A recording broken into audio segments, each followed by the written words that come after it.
Hello, welcome back to another episode of The Varieties of My Anxieties. I'm your host, Cody Sexton, author of Things No One Has Probably Read. I'm Sebastian Weiss. I'm the recent author of, and this is inspired by Sheldon Solomon when I saw him give a talk, my poetry book, Homo Mortalis. So I got to give a shout out to Sheldon. I don't know if you coined that term, but I heard it and I latched right onto it. So as you can probably tell, huge fan of your work. I'm going to be fanboying it a little bit. This is awesome. Well, back at you. So it's good to know you guys. I just ordered Homo Mortalis today because I was poking around and can't wait to read it. And this is silly. I'm happy to talk, but more probably talking again after I get to read your book, and then we'll be talking in light of each other's ideas, which I'm super excited about.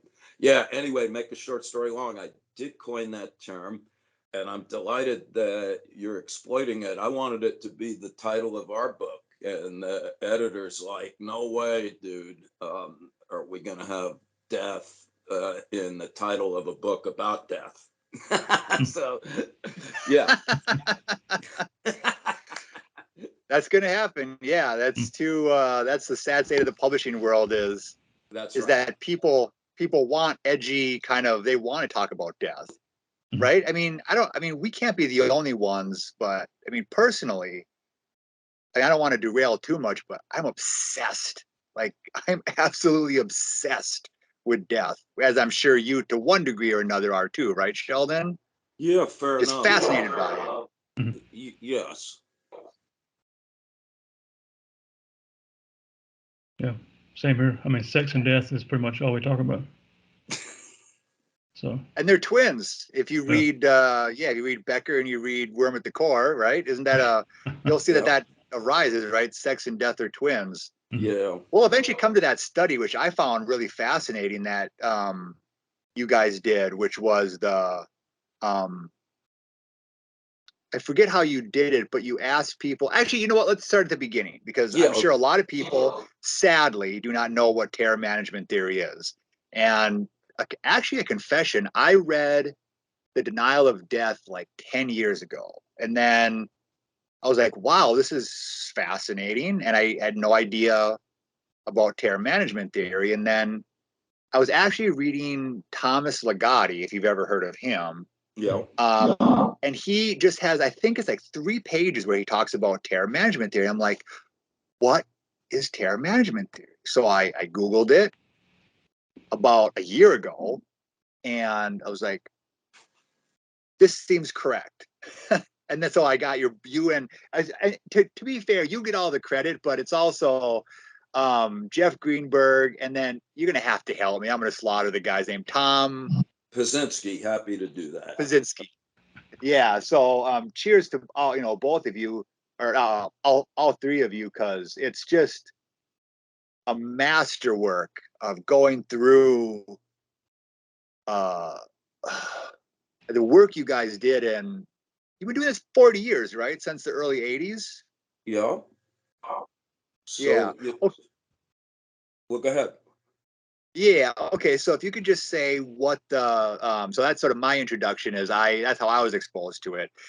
What would you say is for those who are completely ignorant about terror management theory, what would you say is just lay it out there if you wouldn't mind, sir, and we'll go from there. Yeah, not at all. So first of all, terror management theory is just our effort to provide empirical evidence for the Ernest Becker dude. So when you say that it's shocking that people haven't heard of our work, fine, or maybe not. Really shocking to me is how few people have heard of and seriously entertained Becker's ideas, which I believe to be some of the most important of the last century. And so, in a nutshell, what Becker says is, look, if we want to understand how come people do what they do, then we need to acknowledge that on the one hand, we're like all other living creatures. We want to stay alive. On the other hand, we've got this gigantic forebrain, which does some cool stuff. It enables us to think abstractly and symbolically to the point where we can imagine things that don't even exist and then make that happen.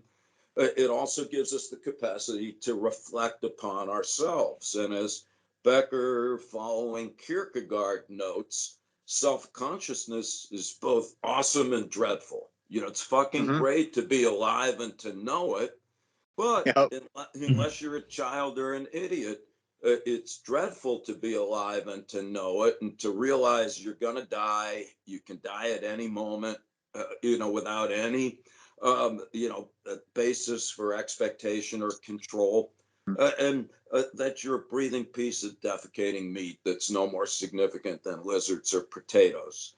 And so the Becker point is that we'd be overwhelmed with existential terror if that's all we ever thought about. You know, I'm going to die. I can walk outside and get hit by a comet. I'm a piece of meat with a beat. And his point is that the way we manage that terror, and that's where the notion of terror management comes in, is by embracing what he called cultural worldviews, beliefs about reality that we share with the people in our group, that gives us a sense that life has meaning and that we have value.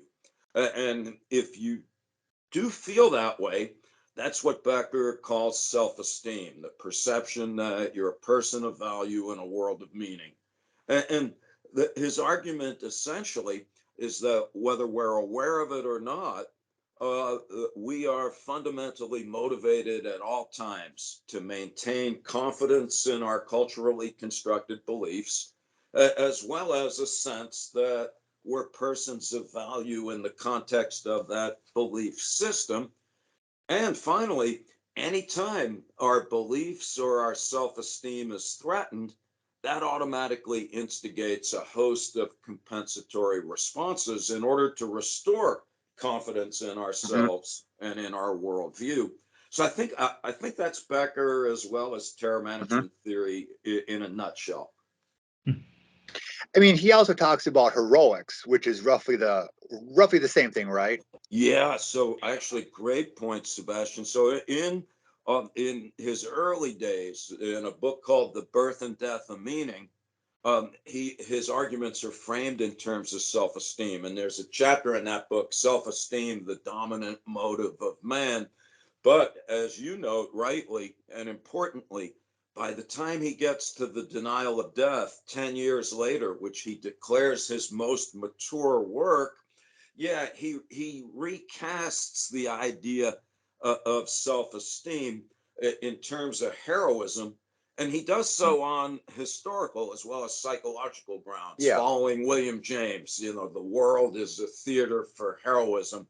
And he points out in the footnote in the denial of death that those are interchangeable terms. But I think if folks in a broader range of academic disciplines can resonate to the notion of heroism, where self-esteem has more narrow psychological connotations.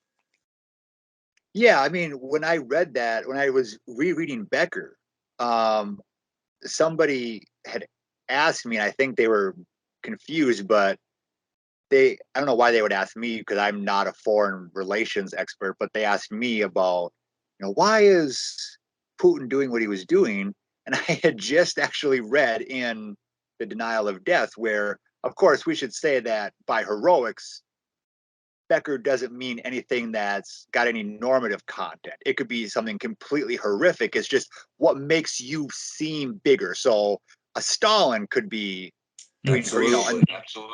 And so would you say, and so what I said was, why is Putin doing what he's doing? And I said, well, it's a bolstering of self-esteem, is to make himself seem heroic. And that's a bulwark against this terror of death. Would you say that was accurate?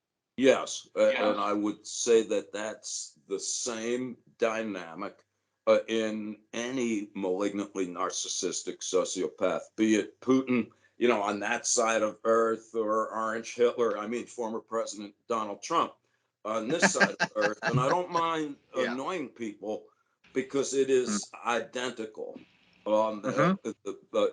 The narcissism in its most malignant form is the complete absence of self-regard. In other words, the superficial veneer of self-confidence is a secondary manifestation of a complete impoverishment of genuine self-esteem. Hence the need to be the richest person on earth, to put your name, on buildings and steaks and water bottles and tanks and so on. But I do think that this is clearly the case. Putin is a diminutive creature to begin with.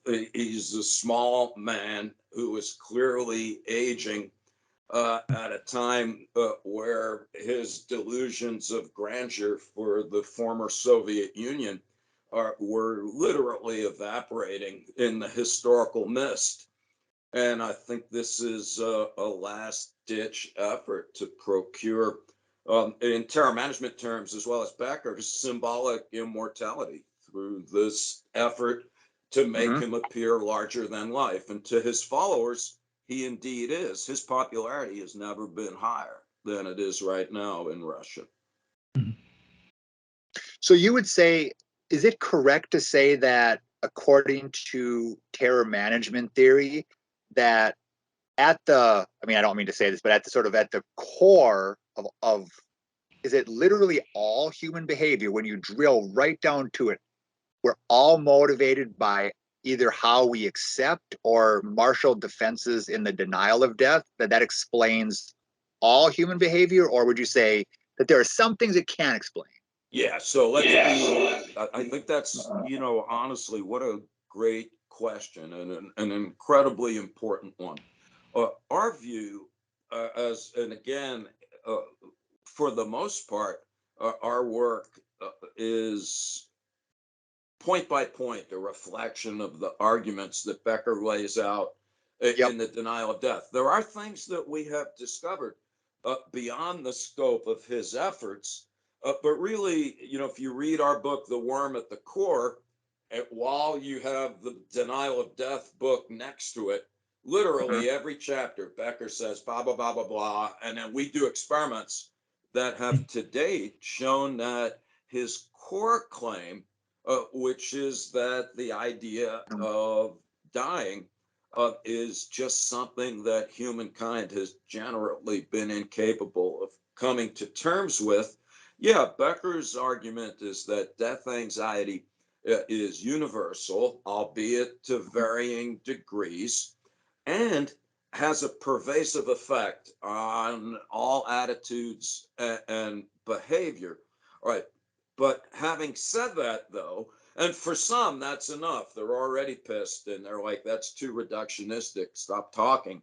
But why would they be pissed at that? Why would they be pissed at that? Because it's just it's a really blanket statement that seems to imply that there's no other causal factors that impact on our attitudes and behavior.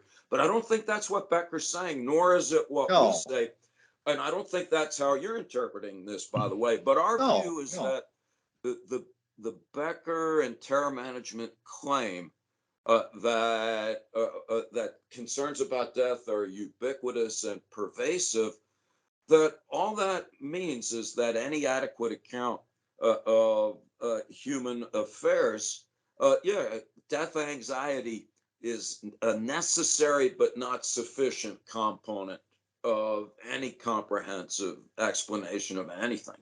And so, so to put it another way, and again, at the risk of being annoying, but our view in light of terror management theory, with now more than 1,000 studies, is that only the willfully ignorant or intellectually dormant can deny that there's a whole host of attitudes and behaviors that are demonstrably affected by arousing existential concerns. And so when people say, "Oh, death has nothing to do with it," I never think about death, therefore your theory must be wrong. Well, yeah, we take ardent exception to that view.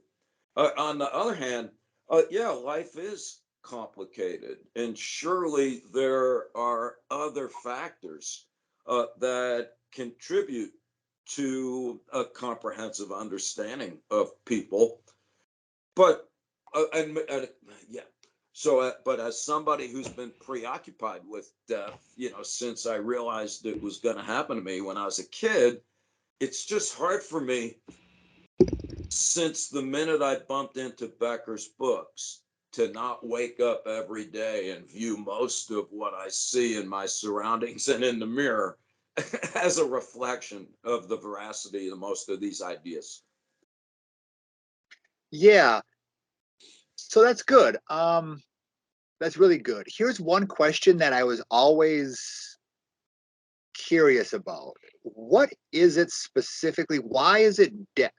And I'm going to try to find a way to phrase this so it doesn't sound silly, but what is it in particular about death that makes it so dreadful as opposed to other uncertainties? Because I know you sent me, because you sent me that one article, which was one of the criticisms was, well, death is just a kind of uncertainty. Have you checked for that? And of course you did. You said you did.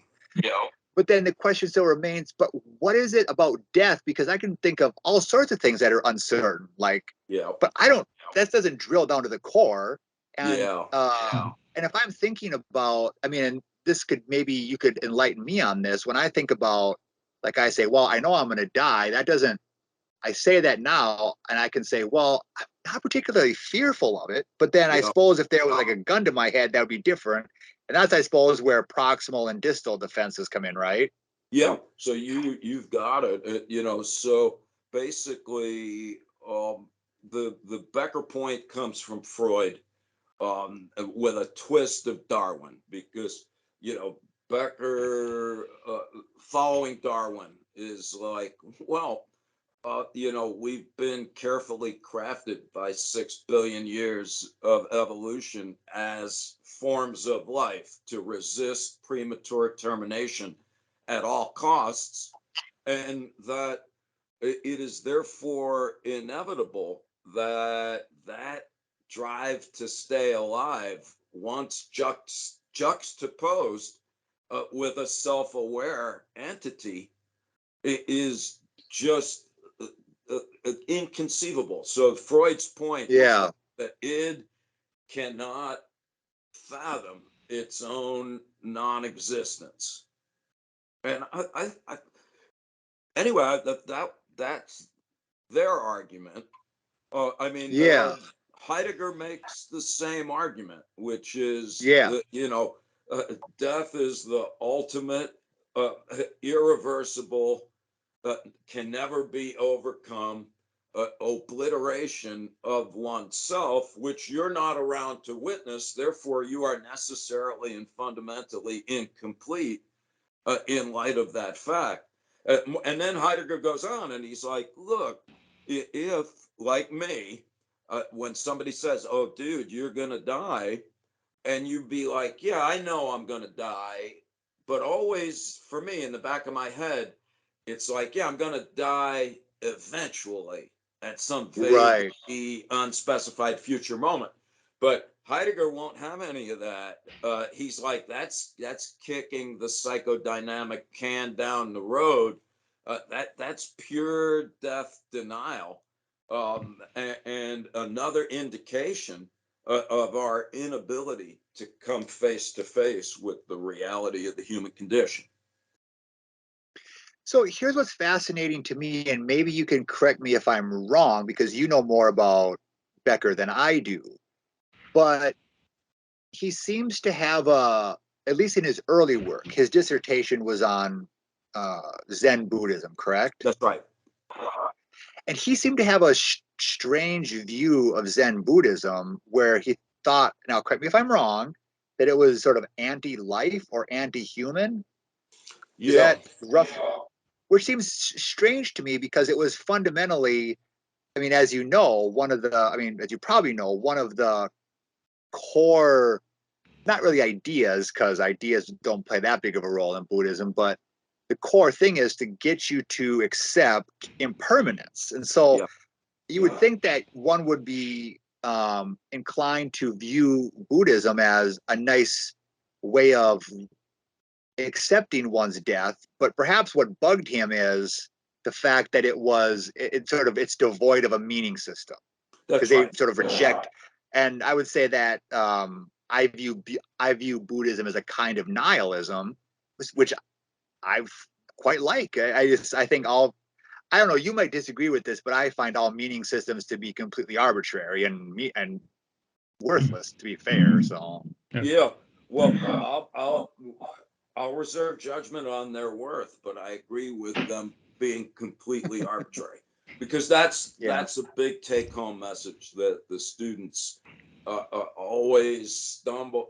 Yeah, they always have a hard time with. In The Birth and Death of Meaning, it's a magnificent early book where he points out that life has no intrinsic meaning, and but it doesn't follow from that it's intrinsically meaningless. But that does raise a boatload of questions, ranging from the Sartres of the world, or Camus, let's say, even better. That Camus' point is along the lines of yours, if I understand it, which is, whatever pair of tinted glasses you put on in order to be able to stand up in the morning, is, as Becker puts it in The Birth and Death of Meaning, a necessary lie about the nature of reality. Camus, just says that do whatever you want, but it's absurd. But that does raise, I think, all kinds of interesting questions. And truth be told, I don't understand Becker's antipathy to Buddhism, but some of it I suspect comes from Nietzsche, who was also antagonistic. But I see some of this, and again, I'm not speaking with expert knowledge. I'm speaking now as just an interested dilettante, because my recollection is that Nietzsche dumps on Buddhist and Eastern thought for being passive and devoid of action.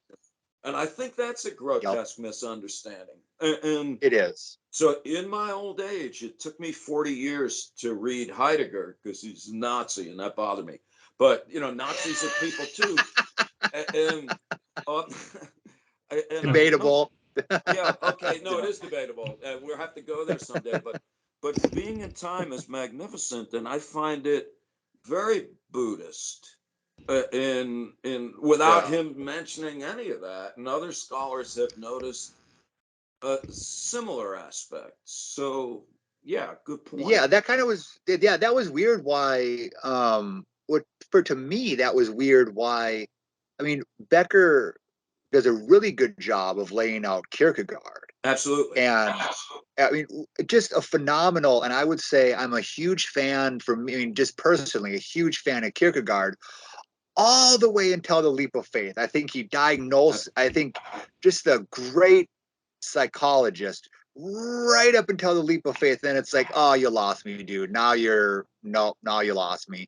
And I wonder why he focused so much on Kierkegaard and didn't focus more on Heidegger, because Heidegger was saying a lot of the same things in a more secular vein. Yeah, so I could not agree more. I'll send you a little comic book essay I wrote recently. It's like 5 pages where I raised the same question. I share your affection for Kierkegaard, which is through Becker, because my understanding of him, I never understood the guy. And then his chapter on Kierkegaard in The Denial of Death, which Kierkegaard scholars tell me is sound, I was like, wow, this guy's profound.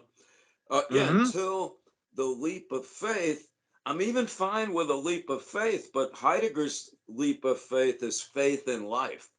And I don't see why one has to jump from one delusion to another. I'm with him on that. Kierkegaard, until the need to have faith in not only a theistic entity, but of one particular flavor. So that, you know, I've got two objections. Right. Yeah.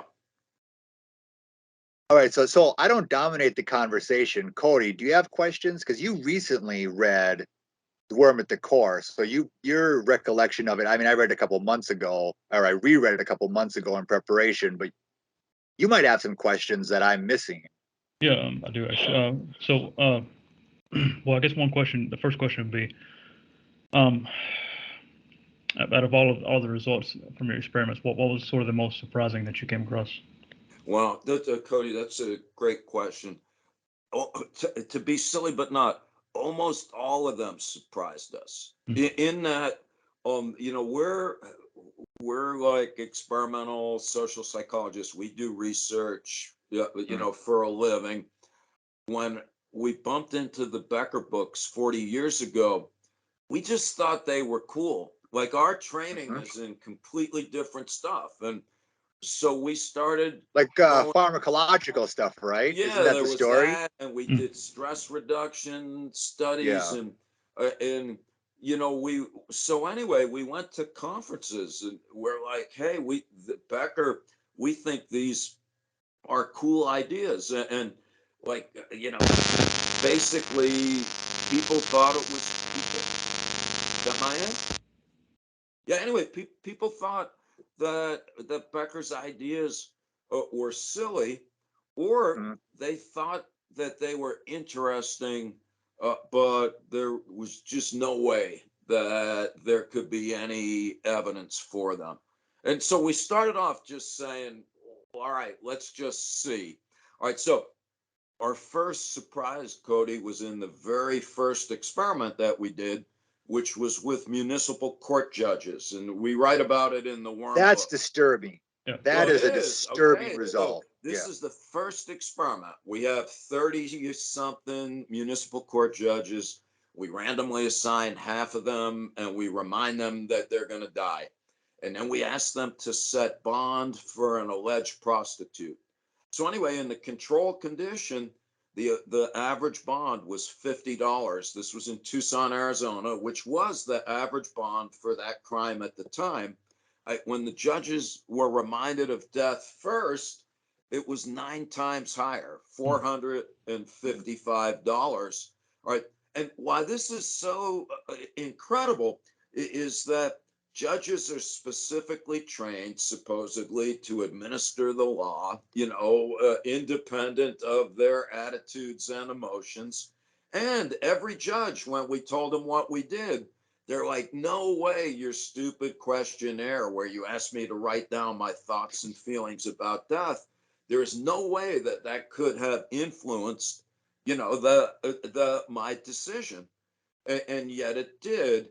And so that was shocking to us, that Becker's overriding claim that when you're reminded of death, you embrace your belief system to the point where you punish moral transgressions against it. Yeah, we found that very surprising. Equally surprising, 40 years ago, or almost 40 years ago, was when we turned that around and we asked some people to think about dying, and then we just asked them to set a monetary reward for someone who stopped a bank robbery. And people reminded that they were going to die. They set a 3 times higher reward for heroic behavior. But and I'm being a little heavy-handed here, but in our world, that's pretty amazing. When the same stimulus, a death reminder, produces highly negative reactions in one set of circumstances, but highly positive ones in another. And that went on to surprise us in other ways. So, for example, when we remind Christians that they're going to die, they like Christians a lot more than otherwise, and they hate Jewish people. So again, here you've got this bi-directional response to the same stimulus. Other surprising things. So actually, can I interrupt just for 1 second? That actually reminds me. So it can even be, it doesn't have to be a verbal reminder. It can be like a visual one. So that reminds me of, I was friends with, when I was in college, no, high school. Sorry, my memory's mixed up. When I was in high school is when September 11th happened. And I was friends with a Muslim girl. And I grew up in this, I mean, I hate to say the term in a derisive way, but, sort of redneck type people. And after that happened, the rise of, I mean, I saw it firsthand, people driving by in trucks, yelling slurs, throwing bottles. And so that reminds me of, when you see those towers fall, you're obviously reminded of death. And so if you're a Christian, you're going to think, oh, Muslim, bad, or whoever is the associated group, bad. They're a threat to, and that would be a threat to your self-esteem, right? Your sense of identity, which is a shell, right? That is a shell. And if that shell comes down, we'll have to get back to what happens when, and I think I know the answer, but what happens when that shell completely comes apart? But I want to get back to you answering Cody's question, but I just want to just interject that in thought. Yeah. Well, okay. So, all right, back to Cody's question, then we'll get back to you, Sebastian. These are great questions, by the way. All right. So, also surprising to us was, just to continue your fine comments, was when we realized that there's lots of ways to remind people that they're going to die. So one of the things I fucking couldn't believe was when a German colleague, Bob Wickland, suggested that we do studies outside the lab, where we stop some people in front of a funeral parlor and other people like 100 meters to either side. And he's like, hey, you don't even have to know that death is on your mind. If you're standing in front of a funeral parlor, it may, intimations of mortality may crawl into your cranium nonetheless. And it turns out that when we interview people in front of a funeral parlor, it produces the same effects as reminding them that they're going to die in the lab. Another shocking thing is when we go back into the lab and we have people read stuff on a computer. We flash the word death for less than 50 milliseconds. It's so fast that you don't even see anything. And that does the same thing. I don't know about you, but that's like Star Trek shit to me. Right? So, like, Freud's like, oh, it's all unconscious. And Becker says the same thing. But a lot of people are like, well, how would you ever demonstrate that? I find those studies remarkable, that we're blasting the word death so fast that nobody notices, and it makes them do the same thing. All right, so that surprised us, that the death reminders have a profound effect on behavior as well as attitudes. Surprised us. Like Germans reminded that they're going to die, they sit further away from people who look like immigrants and closer to people who look German. I was like, wow. And remember, these are not, like you were saying earlier, Sebastian, this is not somebody holding a gun to your head, right? This is like standing in front of a funeral parlor. These are really subtle and fleeting death reminders. The sex and death results astonish me. That when you remind people they're going to die, they resent that humans are animals and they're uncomfortable with their bodies, and even things that should render us joyous, like sex, become unpleasant. That shocked me.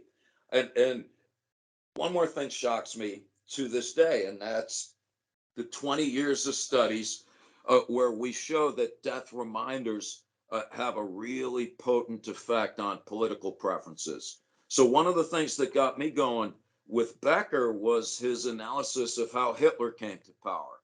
And he uses death anxiety in order to explain why people, grope onto charismatic populist leaders like psychological lifeboats. And sure enough, after September 11th, George W. Bush's popularity skyrocketed. He went in 3 weeks from the least popular to the most popular president. Yep. Yeah, and then we showed that people didn't like Bush, except if you reminded them of death first. Right? Same thing in 2015. So when Donald Trump came down the escalator, I'm like, that fucking guy is going to win, and he's a Nazi and a dangerous, malignantly narcissistic sociopath, and cheese doodle impersonator. But be that I love your personality, Sheldon. I got to say, I was kind of nervous how buttoned up you were going to be. I seen you, but I love your personality. If you just throw that out there, you can just shit on somebody. That's great. I love it. I love it. Okay. So, truth be told, I watched some of your podcasts, and I thought that I could respond in a relaxed fashion. Now I'm embarrassed. Now I'm embarrassed that you watch some of our stuff, but no. You guys invited me to talk. It would be anyway. In my mind. Be totally relaxed. Be yourself. Be yourself. I love it. I love it. So. All right, but it does surprise me as well as scare me that again in 3 different elections, including the most recent one, we have found that when people are in an ordinary state of mind, they do not like populist demagogues. They like John Kerry more than George W. Bush. They liked Hillary Clinton more than Donald Trump. They like Joe Biden more than Donald Trump. But if they're reminded of death first, that preference is reversed. And people who say only I can save you, seemingly larger than life individuals claiming to be divinely ordained to rid the world of evil. Max Weber, the German sociologist, was quite right when he said, when the psychological shit hits the fan, that's when we become prone to unwavering devotion to folks like that. And that's what we're seeing right now. And this would be funny, except that it's actually happening. So we have shown in our studies that death reminders make Americans more supportive of Donald Trump. And this is across the political spectrum. And now, as you know, the former President Trump's reaction, or rather lack thereof, to the pandemic has substantially increased the number of people who have died, particularly in areas where folks generally support him. Well, there are now studies showing that if you look at epidemiologically, in the parts of America where death rates are highest, that is positively correlated with support for Trump. So this is quite ironic, and moronic and dangerous, because between the pandemic and the incoming climate disaster and economic instability in the next world war, there's a lot of death in the air. And if we're right, and I would desperately hope to be wrong on this one, these are all good things for demagogues. Better to keep people perpetually anxious and then work your alchemist of hate magic, because that's what populists do. They exploit the existential fears of their followers and transmute it into rage that they project on whoever they declare to be the all-encompassing repositories of evil that we now need to eradicate. That reminds me of how, are you familiar with the journalist Matt Taibbi? Oh yeah, I love his stuff. Okay, yeah, so then that resonates a lot with his analysis of in recent times, how his analysis of major legacy media, corporate media, his latest book, Hate Inc., which is sort of the crux of it, is that that's how you get viewers, is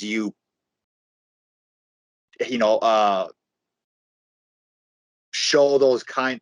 And even before it sort of devolved that way, I mean, that sort of would relate back to the sort of sensationalist news, like, oh, crime in the inner city, show a picture of crime here, and keep people in fear, because then, of course, then they're going to continue to tune in. And especially if there's this collision of constant conflict. That's right. Then it kind of pits a good versus evil, kind of heroics in a way, because then you're like, well, I'm on this guy's team, and he won the debate, and great.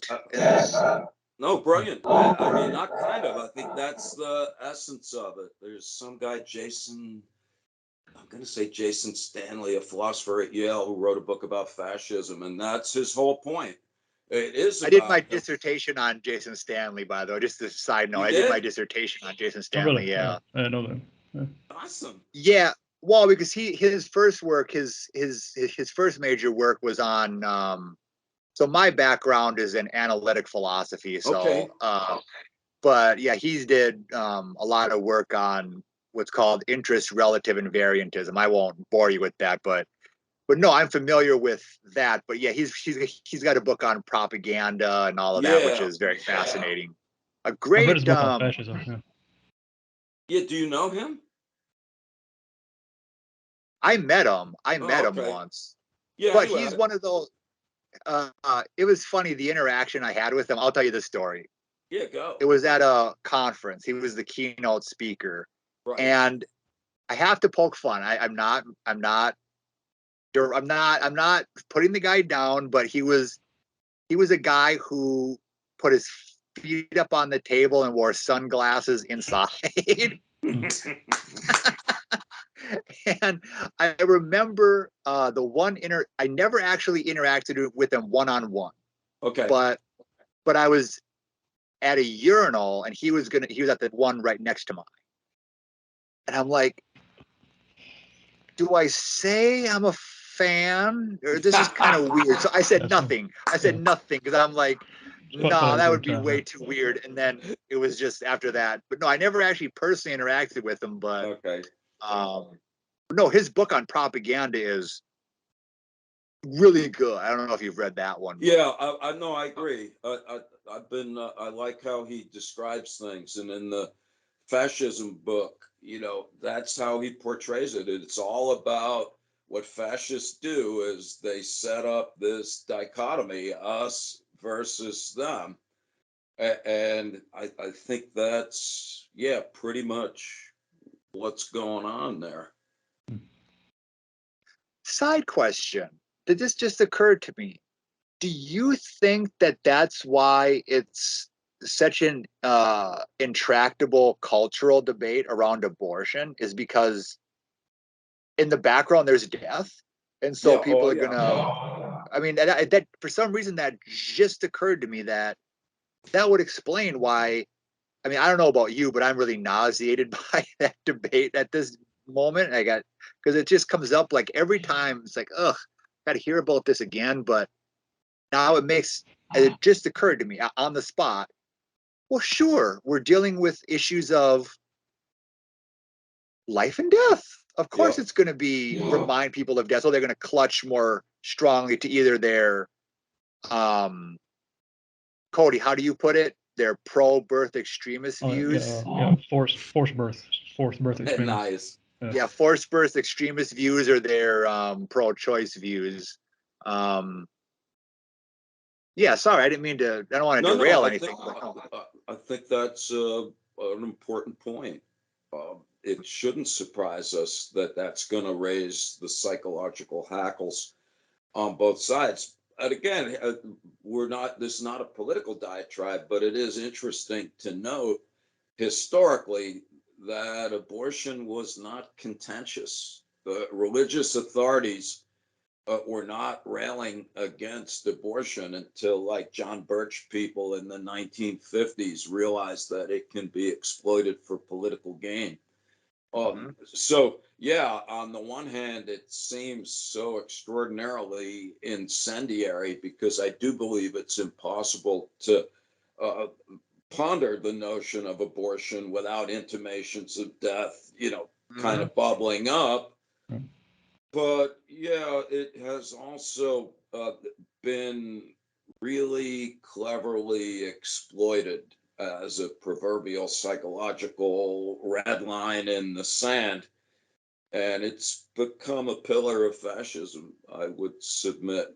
You know, and it's inextricably connected with the kind of white power, Christian fundamentalist, you know, guns and God that, and they all have deadly connotations if you step back and think about it.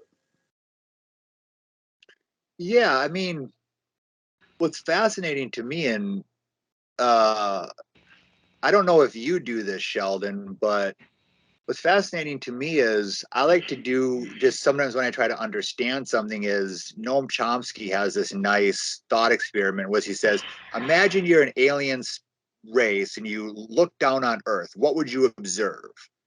And the one thing that has been clear to me is if I was a alien species and I looked at human civilizations as they are now, I would think it was a death cult. It's completely devoted to death, environmental degradation, war, building up nuclear arms, utterly degrading the other. So if somebody, you know, especially in, I mean, I can only speak for America. I mean, yeah, I mean, you're in America too. Just the utter, there's no nice way of saying it. The utter hate fucking of poor people. Exploiting them for, you know, trying to get every last ounce of blood out of them. You know, cue Jeff Bezos, which we have an axe to grind with. But it's just, isn't that what a sort of a rational species would think? Was be like, these people are fucked. They're just they're like full throttle going off the edge of a cliff. Yeah. Well, yeah, not to, you know, it's back to Nietzsche. Yeah, well, because he said consciousness is the most calamitous stupidity by which we shall someday perish.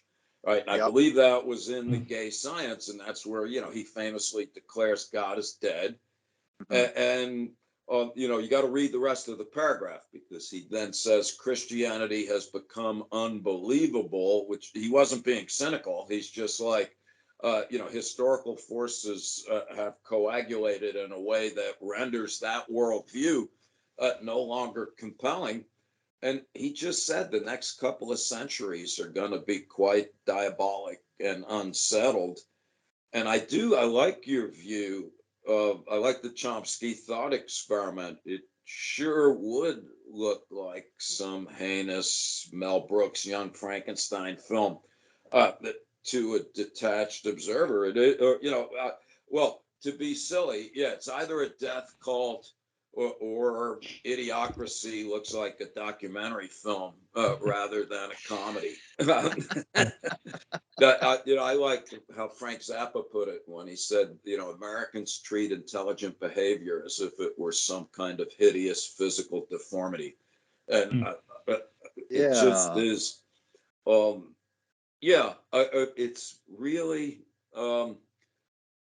at this point, I'm just kind of in a dissociated stupor most days because I wake up and on the one hand, like, to be silly, but not, my life has never been better. I slept in bed last night, I had lunch, everything is cool.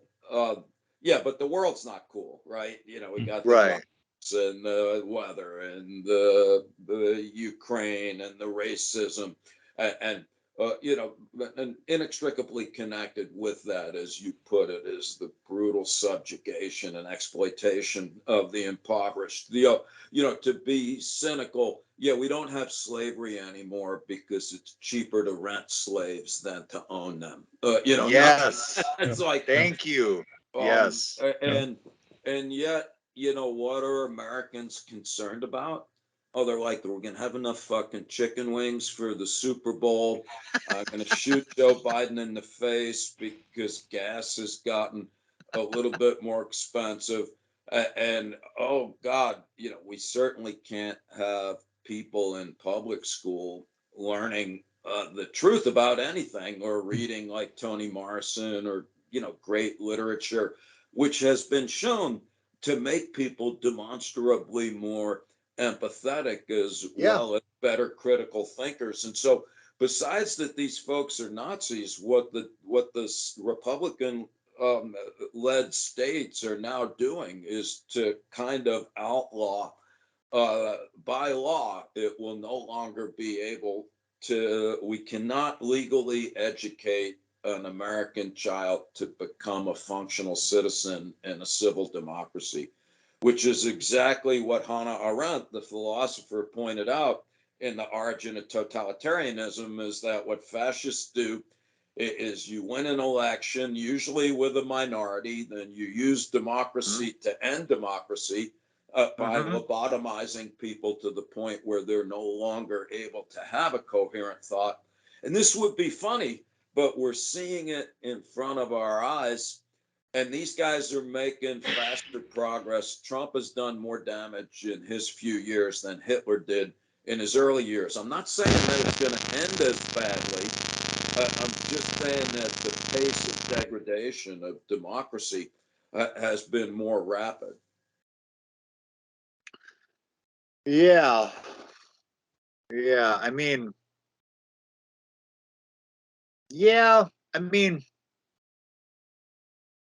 I would have a slightly different spin on it, right? Yeah, my slightly different spin was that Donald Trump couldn't be more American. He's as American as apple pie. Absolutely. In the sense of, like, I remember when I went to his website when it said I suppose this is supposed to be some kind of unironic statement, but I read it and I'm like, the way I read it, it was perfect. It said, Donald Trump is the case of the, what was it? The American success story. And I thought, yeah, that's absolutely right. You're born into inherited wealth. Yep, you can fail your way. You can fail and fail and fail, go bankrupt 6 fucking times, and still become the president and not have a working synapse in your brain. Yep, that's how it works. If you're like, all right, can we slag somebody off for a minute? This is what Jordan Peterson doesn't seem to understand. Is like the fucking people that get ahead in this country, as you probably know, they're narcissists, they're sociopaths, right? So he's droning on about lobsters and hierarchies. He fails to realize you have to be a sociopath or a narcissist to get ahead. That doesn't enter his mind, right? So hopefully we can slag him off. I don't know if you guys are friends, but sorry if I offended, but you don't know. You've not offended me at all, and I happen to agree with you. Although I have spent time with Jordan, we've butted heads for 30 or so years. I can imagine. When in his company, we get on fine. But I share your views about the problems associated with what he declares to be both natural and desirable. And I think that almost everything that's wrong with our world is the result of venerating rather than denigrating that arrangement. So I like this, I think he's a Harvard philosopher, a guy named Michael Sandel, who wrote a book called The Tyranny of Merit.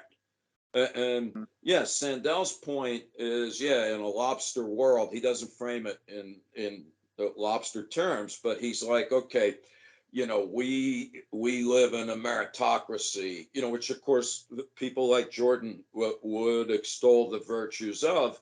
And the argument is, well, everybody has a chance, and that's great. And if you rise to the proverbial top, that's like awesome. All right, now forget about the fact that we don't start on the same line, and many of us wear cement necklaces by virtue of centuries of structural inequality.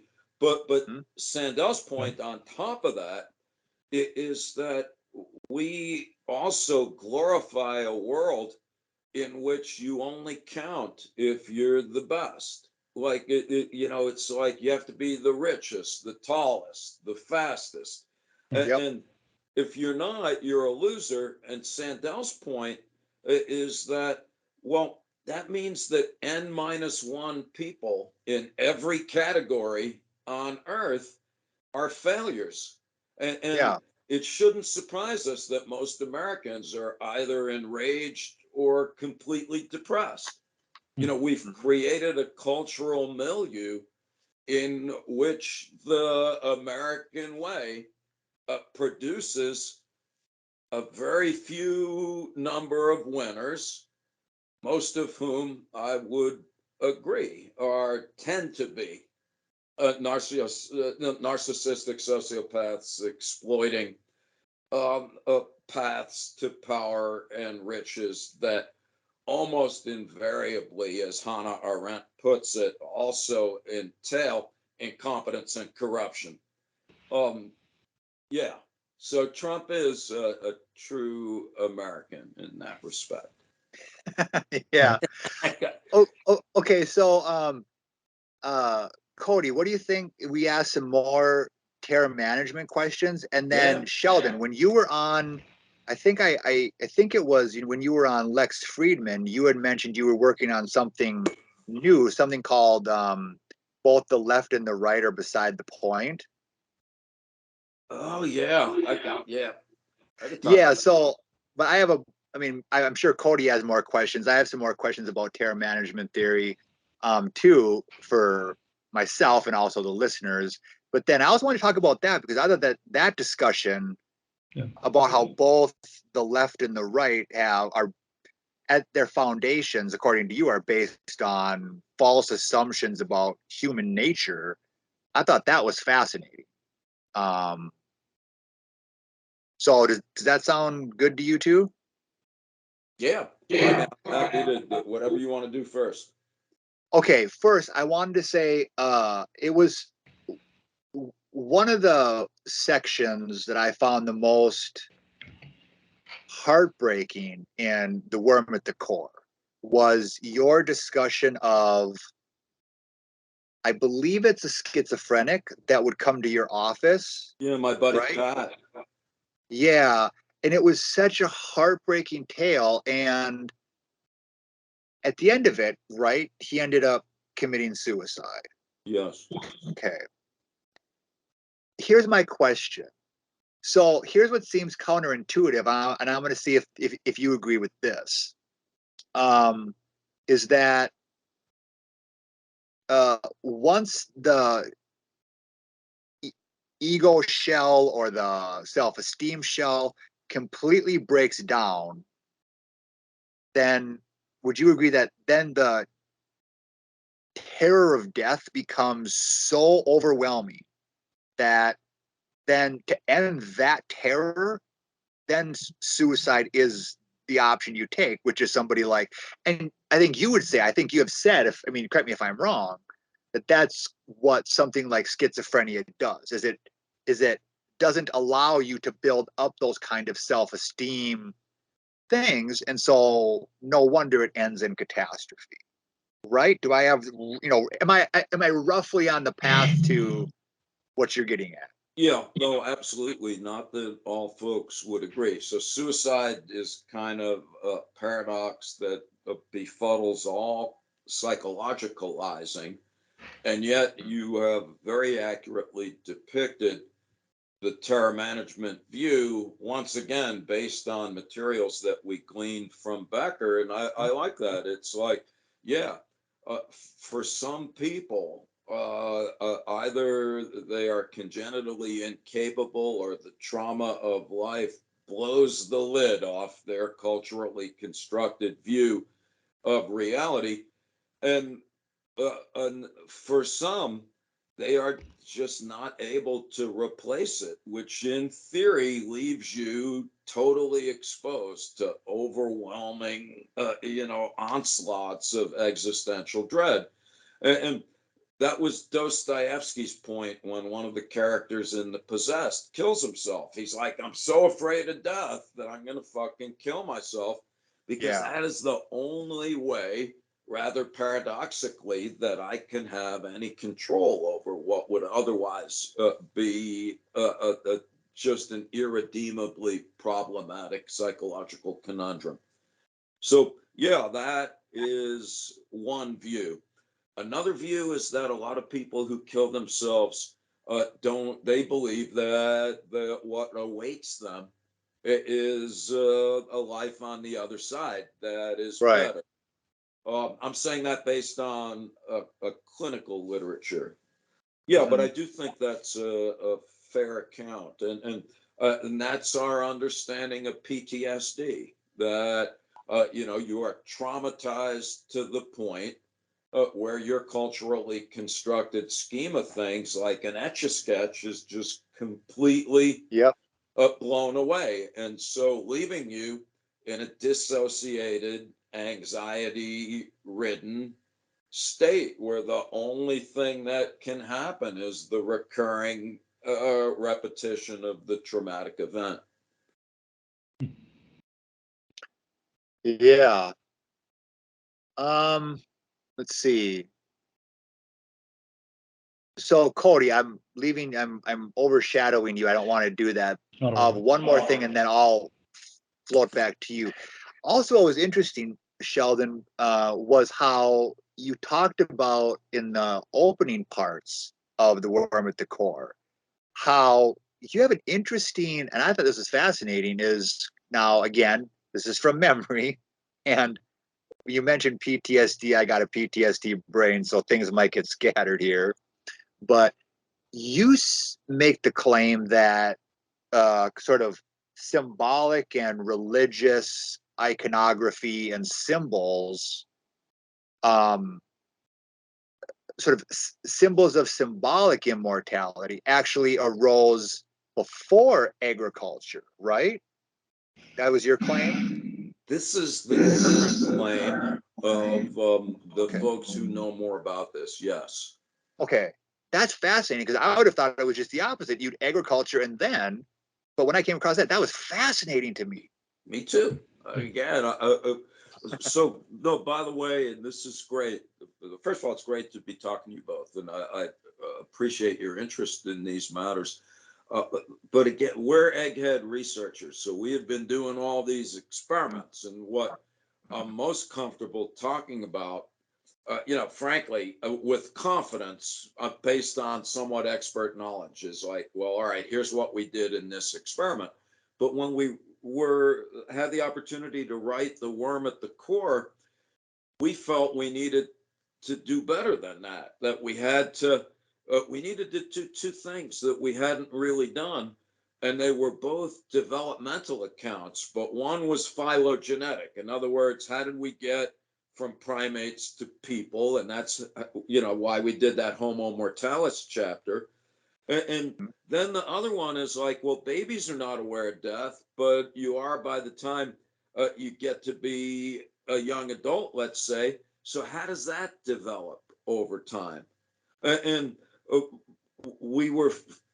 anyway, it took 7 years to write that book, in part because we do everything late, but in part because we needed to read. And I was also really intrigued by the ideas that we write about, because I just knew none of that. And so that's a very fine point, that art and jewelry and ritual burials show up 75,000 years ago, maybe even more, way before the advent of agriculture. And even then, right now, the point that a lot of folks are making is that we always assumed that that's why we stopped being small bands of nomadic hunters and gatherers, was in order to farm. But as a lot of people point out, that always couldn't have happened, because it's not like you were hunting and gathering for 50,000 years and then be like, oh, fuck it, I'm tired. Let me just sit here and wait for a potato to grow. And so it couldn't have happened that way. And the archaeological evidence suggests that there were people who were sedentary for thousands of years before there was any hint of agriculture, and that normally surrounds really large, like Stonehenge, just these kind of big material icons that appear to have starkly religious connotations. And this raises the possibility, like the Durkheim dude, that the French dude that studied the origin of religion, I think it was he who pointed out that the word religion means, it's from a Latin word that means to bind. And that we probably had religion, we probably had ritual, we probably had sedentary aggregations of people long before we had gods and long before we were sufficiently sentient to realize the inevitability of death and therefore the necessity of having a supernatural oversight. Yeah. Cody, what questions do you have? Because I don't want to dominate. I want to give you your fair shake. Yeah, well, really, well, a couple of them have been answered already, but one question I wanted to ask was, what has been kind of the reception in related fields to your theory or findings? Yeah, no, great question, Cody. That probably varies across fields, but what I would say that the work has been perhaps better received in other domains than in our own. Where I mean, it took 10 years almost to publish our first paper, partly because we were young and annoying, and people, well, they just were put off by this idea of a broad theory, you know, to say that death affects everything. People are like, you know, that's either, you know, true or it's trite. And so there was a lot of resistance from psychologists at first, but you know, now it's kind of an accepted part of psychological discourse. There's even a branch of academic psychology called experimental existential psychology, and that's awesome. But what we've noticed lately in the last 5 or 10 years that's very gratifying is the extent to which our ideas are getting noticed outside of psychology in fields, everything from philosophy to environmental studies to music and art. And for us, I guess humans are humans. Everyone is pleased if something that you do is noticed and appreciated. But, you know, mainly, as we've always said, the only thing original about terror management theory is that we never claimed to be original. And we're like, Becker had these ideas, and he, by the way, doesn't claim to be original. He said, I'm just integrating and synthesizing what I believe to be the most important ideas of the last few millenniums.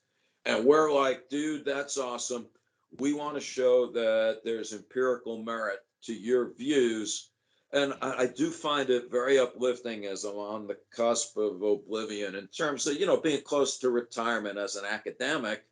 Yeah, it's nice that, but that we hear from people in other disciplines saying, yo, I bumped into your work and I remember reading Becker 10 or 20 years ago and finding it intriguing. But now that I see the evidence, I find it even more compelling. So yeah, so that's a great question, Cody. More folks are noticing it. That's awesome. But mainly awesome is the hope that the ideas themselves will get broader dissemination so that they can be more seriously and persistently engaged with and by larger chunks of people. Or to put that another way, you know, I like it when we write a journal article and 12 people on Earth read it. But at this point in time, you know, that's a narcissistic and nihilistic self-indulgence. We don't have time for that. What you guys are doing, I think, is exponentially more important and likely to have an impact. And that's, here we are in a serious conversation, exchanging ideas. And I don't care if 12 people listen to us, because we can't know that one of them, you know, isn't the next Jesus or Gandhi. And so my hopes for the future, honestly, is that you doing what you're doing, and hopefully coaxing people like me to make sense, is gonna have a rippling effect of some consequence. All right, ask me something else though, Cody. Yeah, well, I guess the question to kind of sum everything up would be what would be like what what is the way out? Like, what is the uh, yeah? Well, I guess what is the way out of the human experience? Like, how do we sort of get rid of death anxiety without resorting to like embracing illusions? I guess. Yeah. That was going to be my question. Yeah. What was the solution? Yeah, no, Like of a course, healthy. but yeah. So to Yeah. be silly, I don't know if I had that. My stock joke is that we'd be chugging rum out of a coconut with our Nobel prizes on a beach, because uh, and because in effect, is that not the only question? In other words, in some ways, Right. if the tenor of our conversation is correct, that the uniquely human awareness of death gives rise to anxieties that that frankly bring out the worst in us generally. Yeah, then the question of what's the solution should loom the largest. And you know Mm. I'm stuck here on Camus. In one of his notebooks, he writes, "Come to terms with death. Thereafter, anything is possible." And again, when you're that great, you can speak in hyperbole, even if that's an unattainable idea as an aspirational vision. I think that's on the right track, because, as Becker points out, Cody, some people just say, "Oh, get over it," like the Epicureans or Lucretius. They're like, death anxiety is unreasonable. You're not anxious about, the billions of years before you were born. So why should you be worried about any time when you're no longer here? And of course, yet that's why analytic philosophy can be annoying, because that's a totally rational argument, but people are not rational entities. In other words, I think the Lucretius argument is, as a syllogism, fine, but the fact of the matter is that you're not going to rationalize death anxiety away on those grounds.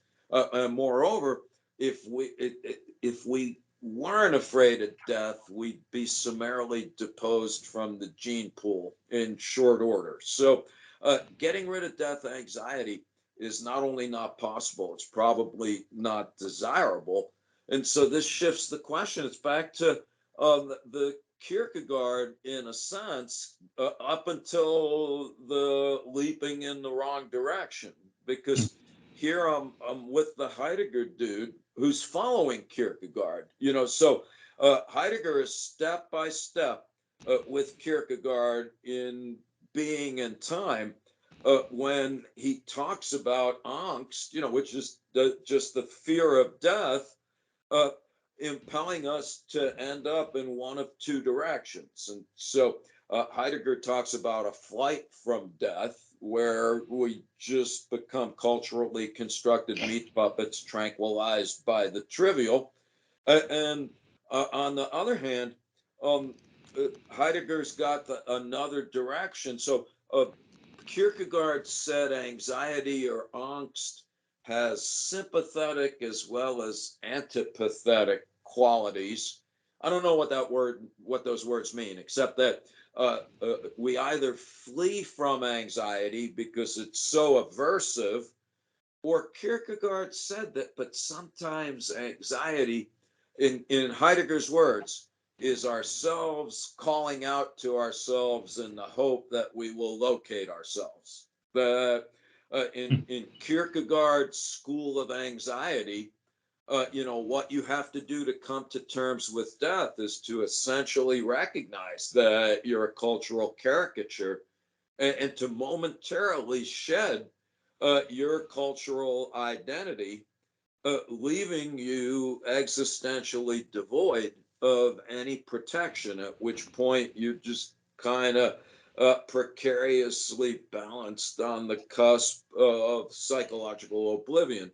All right, but again, you can either flee from that and become a meat puppet, or you can come to terms with your mortality. As I was saying earlier, not saying I'm going to die someday, but to literally recognize that you can be summarily obliterated at any moment. In other words, the comet could come through my window and knock my fucking head off as we're speaking. And if I can get to that point, Heidegger claims, he's like, well, okay, then you have to tackle existential guilt. This idea, it has nothing to do with moral transgressions. It's the idea that we're, whether we like it or not, historically and culturally contingent entities born in a body not of our choosing, in a time and place not of our choosing. And despite those constraints, we have no choice but to make choices. And, there's Sartre, we're condemned to choose.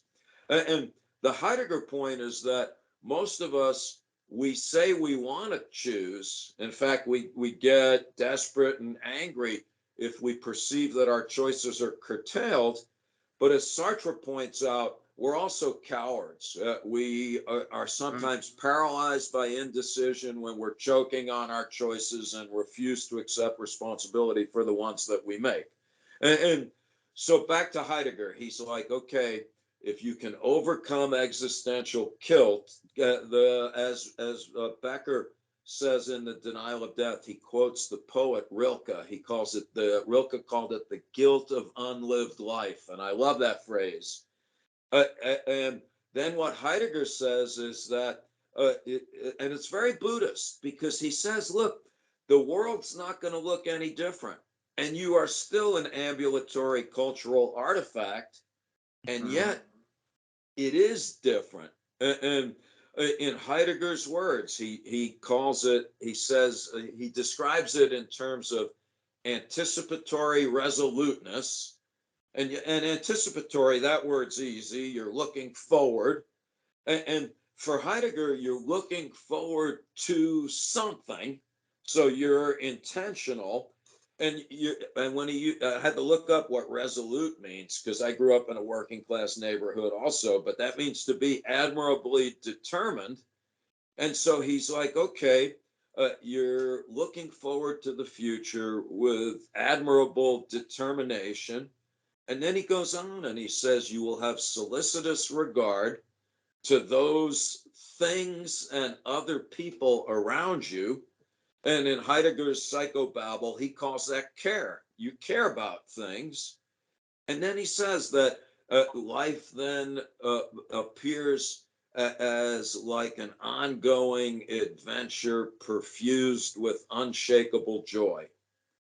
And when I saw that, I was like, geez, this is not Mary Poppins talking. This is like a serious philosopher, laying out in principle how we might come to terms with our mortality in a way that would give us a kind of diametrically different, no more death cult if we were to do that. People would still be dying, but our general attitude towards life would be radically different. And so rather than frenetic efforts to enlarge ourselves in increasingly narcissistic ways, the claim would be, again, more of a Buddhist one, which is that the affectations like awe and humility and gratitude would become our dominant phenomenological experiences, rather than I'm the best, fuck the rest, I'm a total failure because I don't have 1,000 Facebook friends, and so on and so forth. So that would be my kind of rambling answer to what's the solution. I mean, that's kind of like very like Zen. I mean, that's sort of the essence of, I mean, like Krishnamurti, although he wasn't Zen, he was sort of a spiritual being, but yeah, where it's like a kind of letting go, a kind of letting go, a kind of not clinging to life so much, and kind of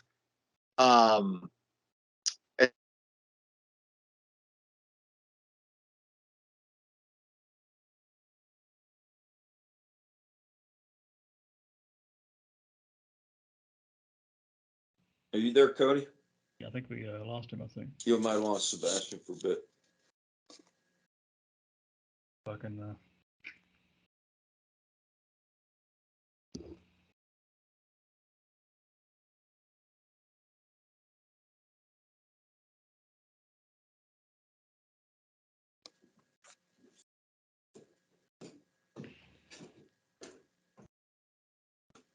Oh, there you're back. Oh, there we go. Sorry. Yeah, I must have frozen for a minute. Okay. Yeah. Like I was saying, yeah, like, you know, a bodhisattva is in this world, but not of this world. And you kind of recognize, come off it, buddy. It's just, it's all a game. I don't know if you're a fan of Bill Hicks or not, the great comedian. Oh, I love Bill Hicks. Yeah. So his thing where he ends his shows, where he used to end his shows with, life is like a ride at an amusement park. You know, you get on it and you think it's real, you know, because it's very lots of lights. But it's not real. It's just a ride, and you can change it at any time. So I think what, you know, the crux of what I'm getting out of it is, maybe when you accept death, you accept, listen, all of this, it's all going to decay. It's inevitable. You can't run from it.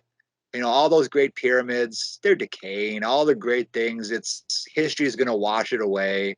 Go with the kind of, as a Taoist would say, go with the Tao, go with the flow, and not cling so tightly.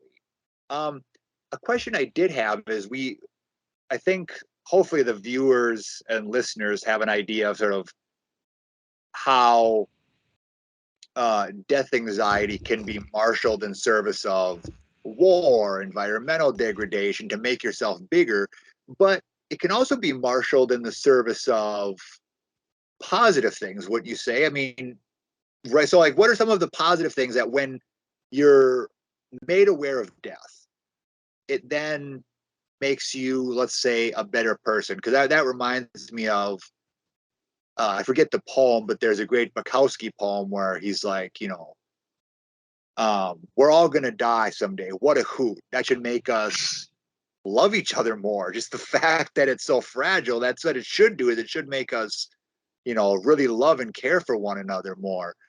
So what are some of the things that you've seen where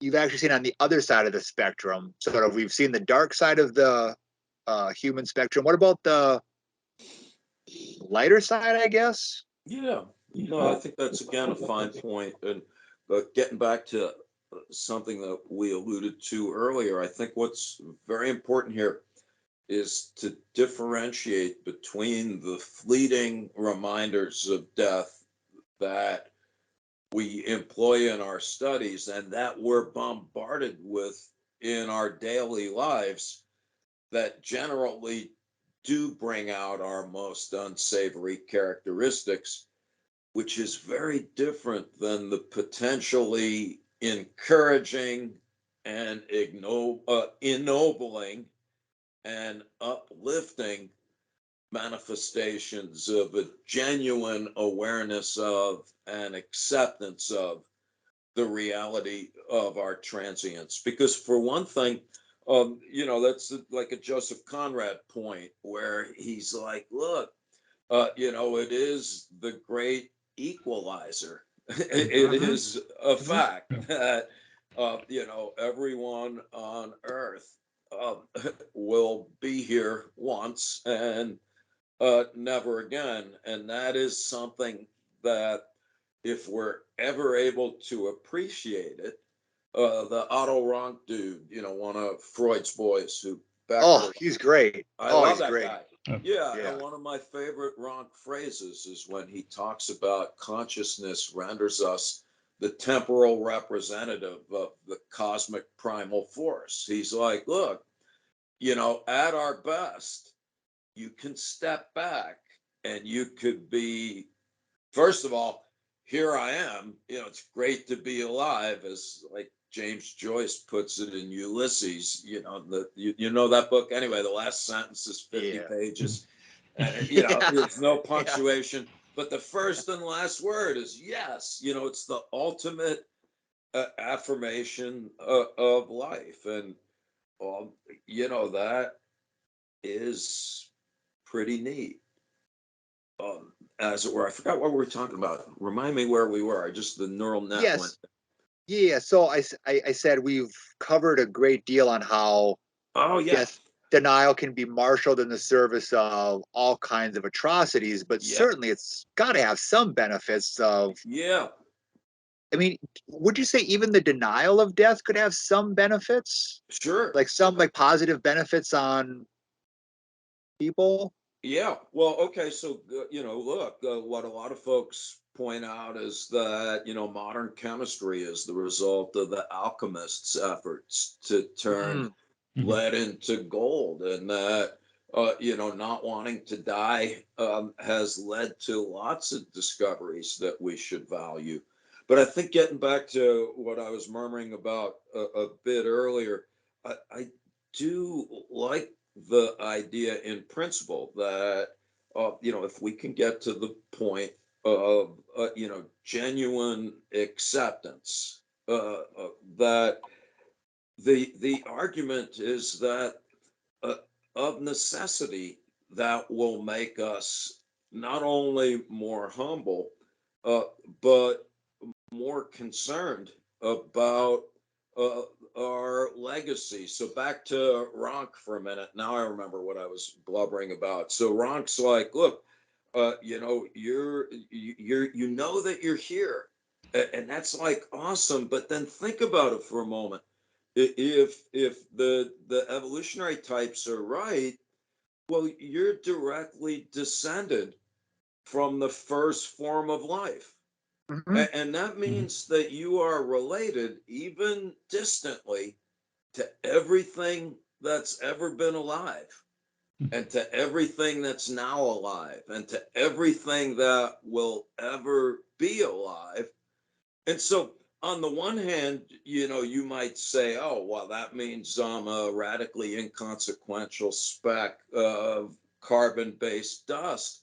Yeah. But on the other hand, it means that you are literally connected to all that is, and that there's something, and Ronk's point, I think he has a word for it, like macrocosmetization or some hippie-ish like term. But he's writing that in the 1930s, and I'm like, dude, that's even before acid, and you're saying that stuff. But I could see that as something that produces the kind of equanimity that would make it possible for us as a species to do the only thing that would make it possible for there to be humans in a couple of centuries, and that's to accept that we really are one big human family. If we're to get over the kind of tribal animosity that, as Robert J. Lifton put it, may make humankind the first form of life to have the ignominious distinction of being responsible for our own extinction, we're going to have to get over that fascist us versus them. We got to go, Nietzsche, beyond good and evil, and start by acknowledging the fact that we're all in the same proverbial boat, and to respond accordingly. And I don't think that can happen without a baseline level of death acceptance that currently exceeds where we're at by a considerable measure. And that was kind of the function of, like in medieval times, like the court fool, the man who would whisper into the ear of the king, "You too will die," just to let him know. Just to let him know, you may think, just because you're in charge, you're gonna be worm food just like everybody else, just kind of let you know where you stand every once in a while. That's awesome. Yeah, and it's also, as I tell my students when we're reading Shakespeare, all of most of the jokes are in and around the cemetery. That's right. Yep. Yeah, and I mean, you probably know this, but to kind of also to inculcate kind of death acceptance, like even like Christian monks used to have skulls on their desks. That's right. Buddhist monks, people who are like, some would meditate in graveyards. That's right. Which some people might see as like morbid, but no, it might be that also the Kierkegaardian school of anxiety is, well, you're really kind of nervous about this. Go right to where it is. Go, right. Plunge right into it. Yeah, or there's a story of, I forget what monk was it, was really afraid of like a dog. I forget. Gosh, what was it? And so they said, you go right there. And basically it's sort of confronting and marinating, I guess is the best word I can say, is marinate in it. And maybe that's the best way to deal with death anxiety, is just marinate in it. Just fully realize it. Well, that was the Montaigne's approach. Mm-hmm. He said you gotta marinate in it. I like that. All right, so Cody, do you have any questions before? Because I really want to talk to Sheldon about his new project that's coming up, but I definitely want to give you your day if you have questions. Yeah, go ahead. I'm interested in that too, so let's get into it. Yeah. All right, so you have a project that's eventually going to come out, and correct me if I'm wrong, but you say that both left-wing ideology and right-wing ideology are based on false assumptions about human nature. So if you wouldn't mind, I'm very curious if you could lay out the basic ideas. Yeah, I'll be happy to do this. By starting with, I'm not expert in any of these matters, and that's fine. So, and I've been musing about this for like a decade. I wanted to write something. My working title was Locke's Errors, Why Left and Right Are Both Beside the Point. And the point that I've been stewing on is just that when I look at political philosophy, both liberal and conservative, I would submit two things: that they're each intellectually and morally bankrupt, and that they both ironically and counterintuitively come from the same source, and that's John Locke, although different places. And so liberals, I would submit, are whether they're aware of it or not, basically embrace Locke's notion of the blank slate. They're all environmental determinists. Marx and Skinner make strange bedfellows, but they belong in the same camp because they're each suggesting that we're infinitely malleable and a radical. But Locke never. But just to be clear, Locke never actually said that we're a blank slate. What's that?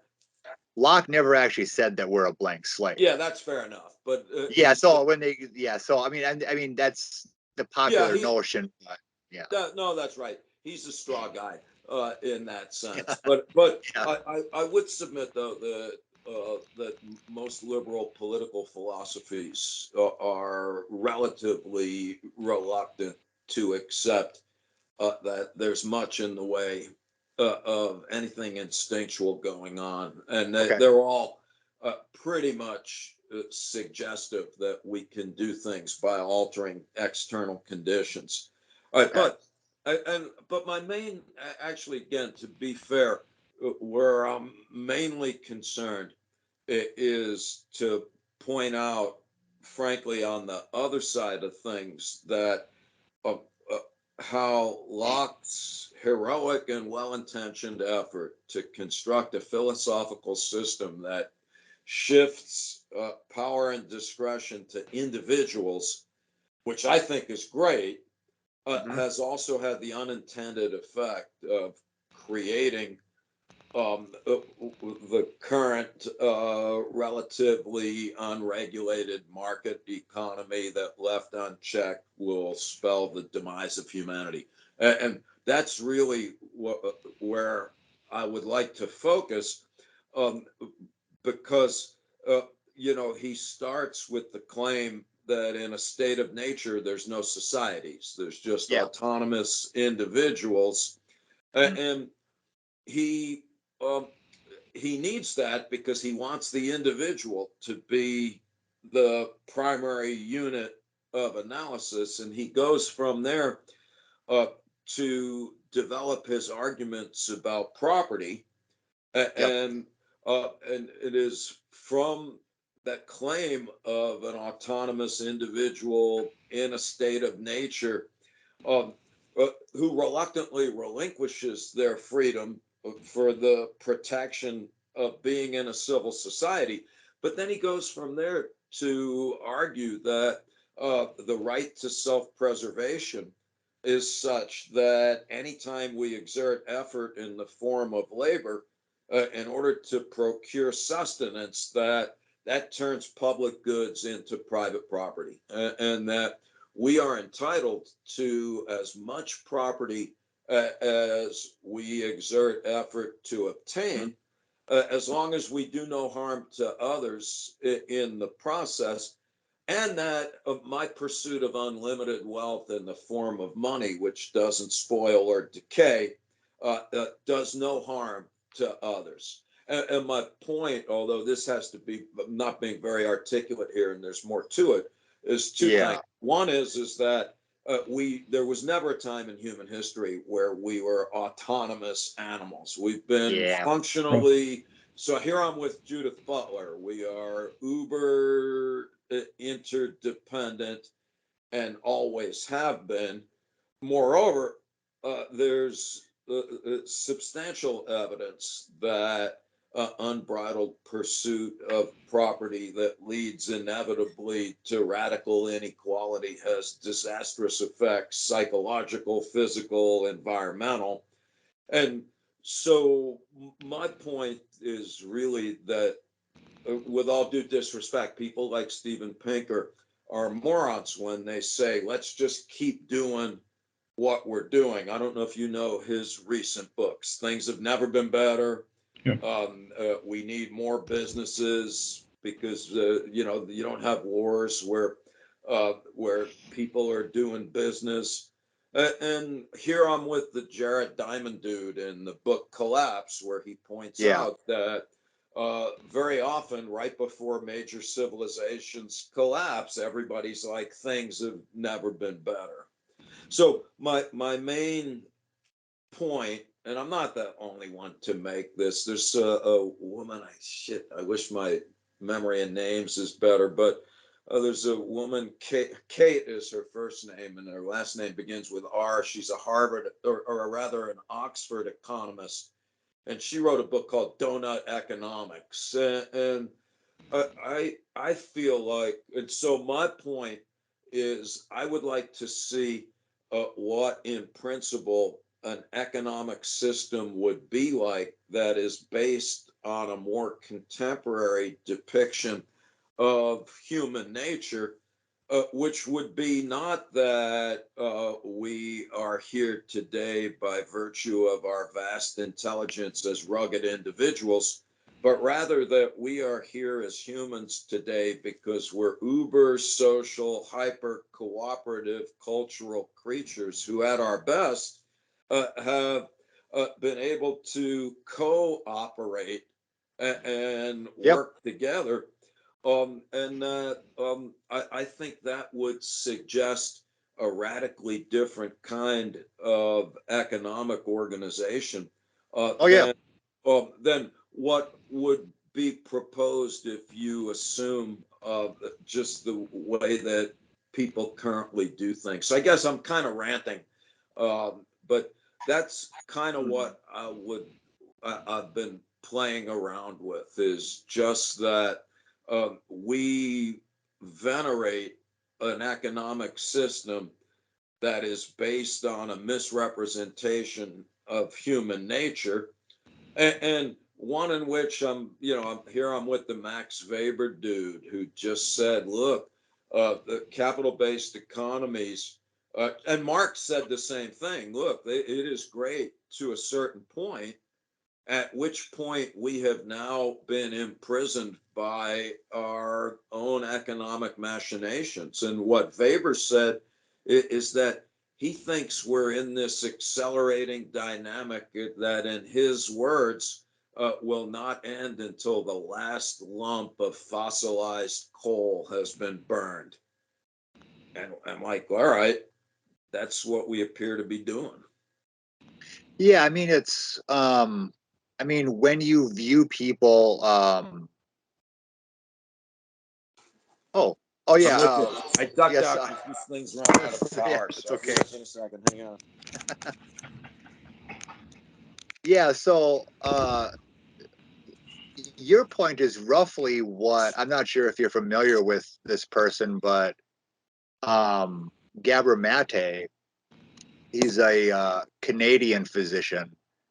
Right. He essentially makes a similar point that you make, which is humans are hardwired for compassion, cooperation, etc., which is not hard to see, because even through the lens of, that's why it's so astonishing when you read people like Ayn Rand or whatever, and they're like, you would never survive, and there's no way we would make it evolutionary, because you think of the human animal, we're right.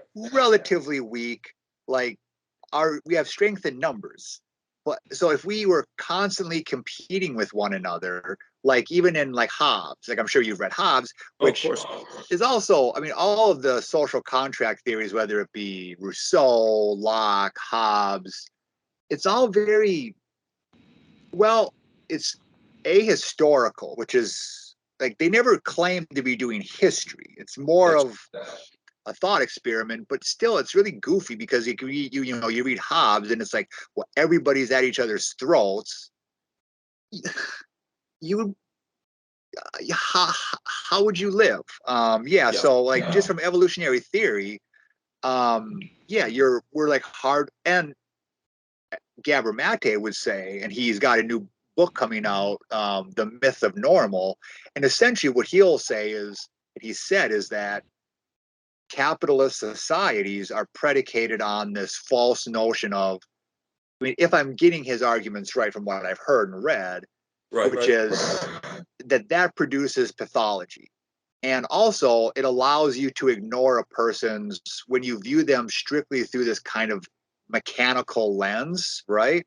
That's another like great myth. We had the religious myth that there was this big God figure, and then we got this mechanistic myth.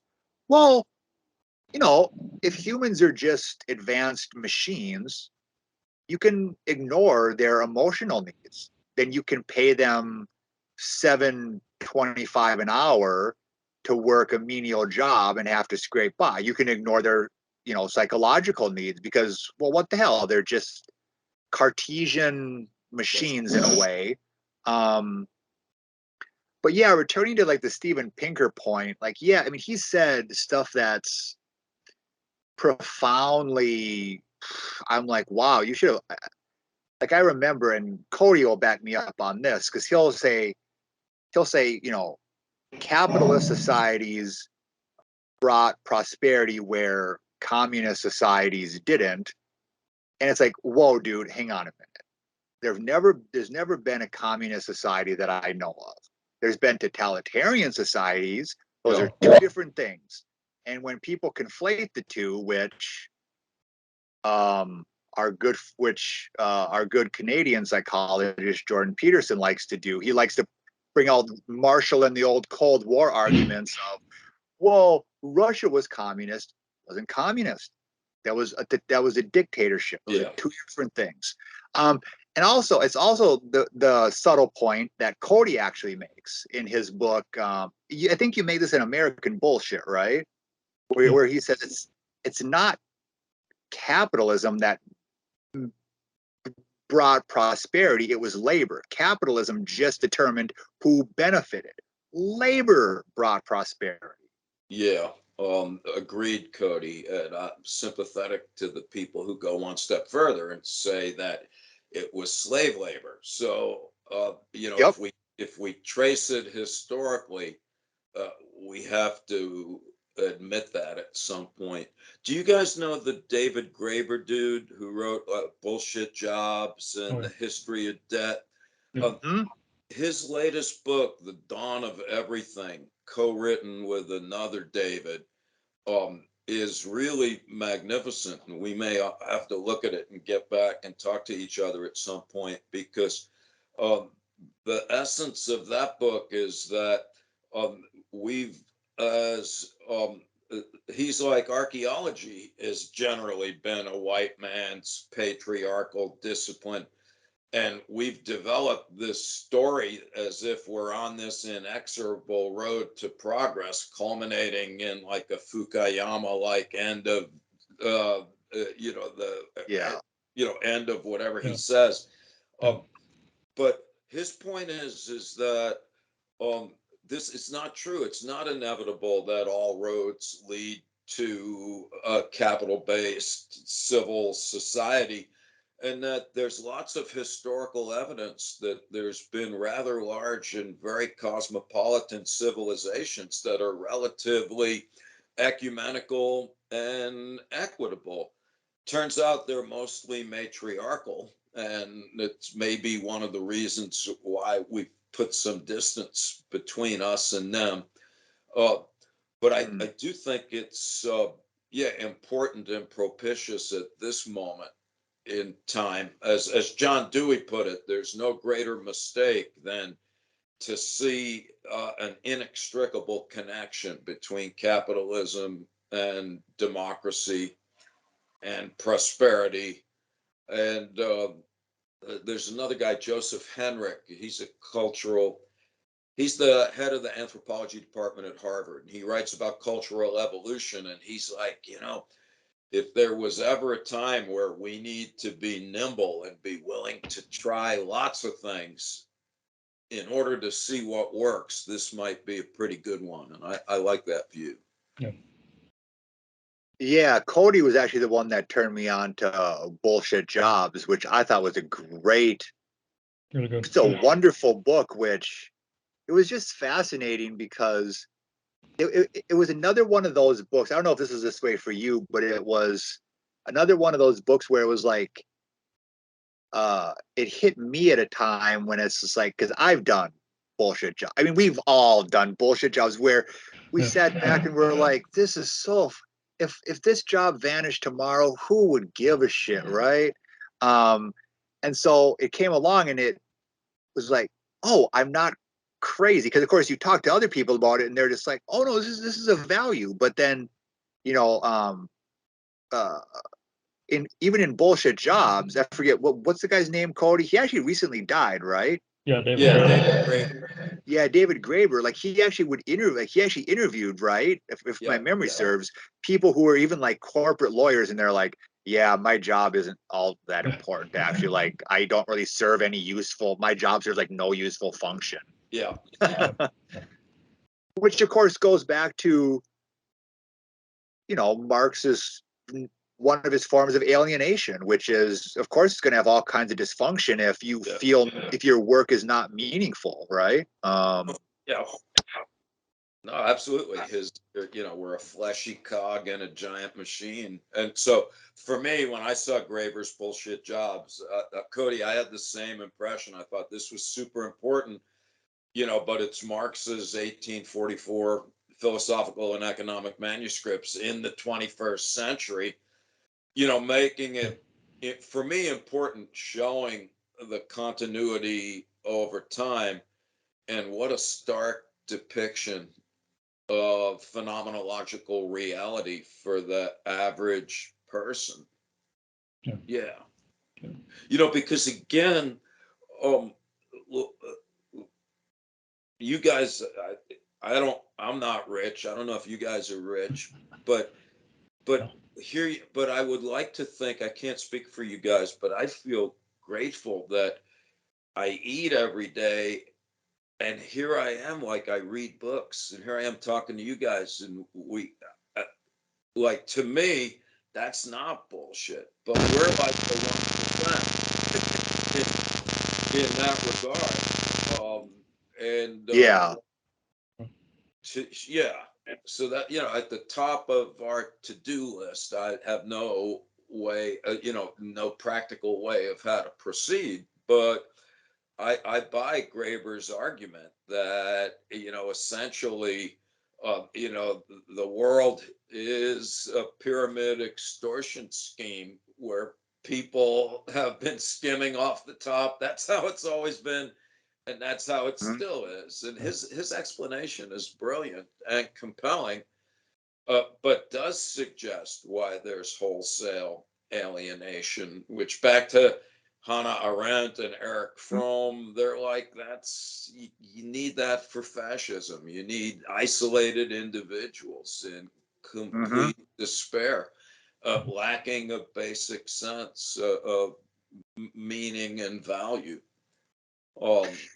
Yeah, I mean, and going to your point previously, I just remembered, like, you're familiar with Chris Hedges, I'm Oh yeah. right?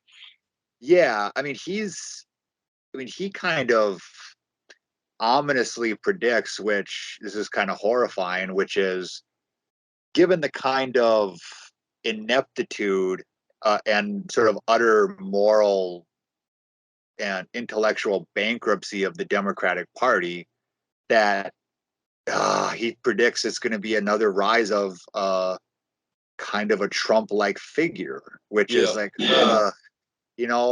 because I think we can all agree the current presidency has not been very inspiring. And I mean, we can shit on Donald Trump all we want, but let's not forget, we've pretty much every president we've had has been a piece of shit, right? It's Like, been a while. It's a tough one, because I thought Jimmy Carter was, in he was his good. own way, Yeah. had some value. I also, and this is a tough one, Biden was the only electable candidate, because it had to be a white dude, which is unfortunate, but that's still true. Yeah. And I like Hedges, and he's got an edge, and I don't Mhm. disagree, except that the Eric Hoffer's point in The True Believer is important here, and that is that if you've got one political party trying to make reasoned arguments in order to address complex problems, and then you have another one just going totally limbic, shouting anger and fear laden phrases, then Yeah. the rational ones will lose every time. And so I think it's not a symmetrical battle, because Yeah. right now, again, truth bounce off Americans like rainwater cascading off a duck's ass in a storm. And so I don't know what the role of reason is. And I don't know what he means. Like, what is it that the Democrats should do? They're in a tough bind, because you can't, if this was just about popular vote, I would be right with you. It'd be like, get off the bench and actually point out that what you stand for is what 70 to 80% of Americans also agree with. This is the tragedy and the idiocy of America, is that the most popular programs in American history are Social Security and Medicare, and Republicans are dedicated to eliminating both of them, and are with the support of the people in, and because of the electoral college, and the fact that people lack the capacity to vote in their own interest. I think the Frank dude, what's the matter with Kansas, is on the right track in that respect. So it's a hard one because, the Bidens of the world, charismatic or not, they had the government funded, they got the vaccine distributed, they've been fairly effective in terms of people that are not corrupt or incompetent, but that pales right now because, like, the guy who won in Virginia ran on the Virginia governor, whatever the guy's name is. He won because of college-educated white women not wanting their kids to read Beloved, and I don't know how you can. I don't know how I could appeal to people in this particular climate, but when it's all about slogans and where there is one thing that where Trump has gone one step beyond Hitler, and it's rubbed off in politics writ large, and it's like there's not even a pretense of engaging in truth or discussion. Did you see today in the news where the Republican Party is now withdrawing from debates in the next presidential election?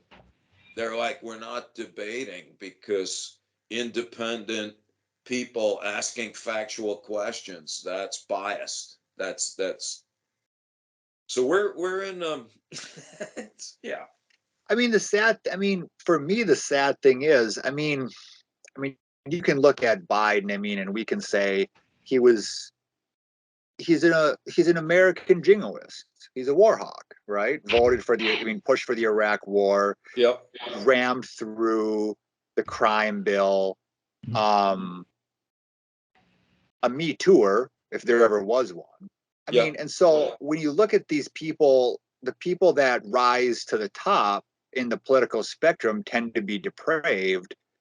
Cody might have a slightly different view than me, but that's when I say, well, that's a great argument for, like, we've seen over the course of centuries, state violence. Isn't that the problem? Maybe we should try an anarchist society where there aren't states, where we don't have rulers. Like, the three of us sitting around here, do we need, for example, like, do I need, or do you need, do any of us need somebody telling me that I can't smoke a joint? One adult telling another adult that? Yeah. It's absurd to me that we accept the fact that we shouldn't have control over our own lives, and people think that it would be a catastrophe, when in fact it's just the opposite. It's a catastrophe when there is. Like, anarchists don't bomb countries. They don't. States do. Yeah. They don't oppress minorities. States do. They don't deny people health care. States do. Yeah. So for me, the whole history of, like, civilization and having leaders is one of atrocity and nightmare, but that counts against the state. And it's like, well, let's try something else. Let's try not having rulers. Maybe it would fail, but maybe it would work, No, I agree. And that's why I like the newest Graeber book with this, with another David. I should know his name because he's still alive, but that's their whole point, is let's try other things and let's look at the historical record that we've ignored and admit of other possibilities. Yeah. See, I take a slightly different approach. I'm with you with limiting state power. I'm not sure if I want to get rid of it completely, Because I do think. Well, that's so my ongoing, and anarchists are great. We got a lot of them in my midst, and I'm like, yeah, I'm with you, but what about back to Plato? The state does some things like the infrastructure that makes your relatively prosperous anarchism viable, and so there's got to be a middle ground. But but that's to be decided by collaboration, experience, and hopefully comparative assessment, where we step back, as the Henrik guy says, and say, let's see what works and go that way. I like that approach. Kind of try some things, see what works and what doesn't, because clearly what's we have now doesn't. So let's try a whole bunch of things, see what works and what doesn't, and then, hey, what leads to human flourishing? Let's go with that, Exactly. So, and besides, okay, so on the one hand, we could be silly and say, wow, that's common sense masquerading as psychological insight. But then again, that would be philosophical pragmatism at its best. So there's where the William James, John Dewey, Peirce are way ahead of the proverbial curve on that one. Yeah. Yeah. Also want to, I don't think it's really talked about enough, but corporations are basically just private governments. So if we get rid of the state, we also have to worry about getting rid of the private governments. Yeah, and of course that's what Mussolini said. That the definition of fascism is the collaboration between corporate and state interests. So you're so right there. Yep. Yeah. Yeah, we're about at the 2-hour mark when we usually. Yeah. So I vote that I think we should stop if we're at the 2-hour mark, but I'm hoping that we can get together again, because I need to read your book. Cody, I need to read some of your stuff, because this isn't fair. You've taken the time to learn about my work, and I thought this was great. It's not for me to judge if you thought it was useful from your perspective. I loved it. No. Yeah, 100%. I don't mean. I mean this in all sincerity, Sheldon. As much as you want to praise us, like, I just feel honored to be able to. I mean, I feel utterly. And so I was actually going to ask. I was hoping you'd in the future want to come back on, because it's such a privilege to talk to a guy who I've read him and his colleagues' work, and that I so deeply respect. And then when I hit you up and you said yes, I was like, he said yes, he wants to talk to little old me. Okay. No, all right. So that does not make me a better person, but I've never refused an invitation to talk to somebody. And I know this may sound corny, but I take seriously the notion, from the Greeks that, there's the people who are scholars are a privileged lot, that society is devoting resources so that we can essentially be, completely, we contribute nothing except to basically supposedly contemplate and hopefully produce useful knowledge, and that entails a collateral responsibility to engage with the very people who are supporting the enterprise. So whatever. So I've always found it to be most uplifting, first of all, to be able to engage in these ways. But my experience has also been, and this is another piece of evidence in support of that, I've had a great time when I've been able to speak with people, like when I've been in London and I've been on the BBC, or talking to Lex Fridman was awesome. But I don't, to be brutally honest, the richest conversations are these, where somebody writes to me and is like, oh, let's talk. And I'm like, yeah, of course. All right, but I didn't know you guys. And in fact, I wasn't paying attention until a day or two ago. And then I'm like, let me get ready. And I'm like, wait a minute, you guys are awesome. And yeah, thank you. And so anyway, that my point Appreciate is that, yeah, I appreciate your appreciation, but it cuts both ways. You know, you have taken the time to get acquainted with these ideas, and are interested in them without being seduced by them, and which is just my way of saying that this is what is supposed to happen. And again, at the risk of sounding glib, yeah, they call it thinking, and you know, and I think that people should see this, and I would love to continue. And again, my intention is to get better acquainted with your work, and then let's do it again. It'd be awesome. That'd be great. Yeah, absolutely. Yeah. So we'll have to stay in contact. I definitely want to stay in contact. And yeah, down the road, maybe what, Cody, few months? Yeah. If you're up for it, Sheldon, Yeah, maybe back on. come find me. My scam is I'm going. I teach at Oxford in England this summer, Okay. which is always fun. And then I've got a bunch of stuff in August. Thereafter, I'll be around. Okay. Your book's coming next week, so I'll Okay. Nice. eager to see Homo Mortalis. It's good. It's really good. Cody, which is the book that Sebastian mentioned of yours? Well, he mentioned American Bullshit. He mentioned that book. Okay, that one sounds great. Yeah. Anything else? Well, that one's the one I get the most hate for.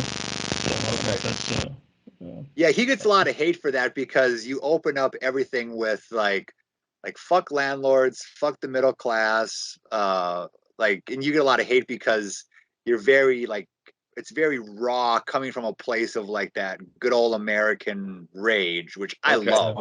Yeah, I'm ready. So I'll be picking up on that.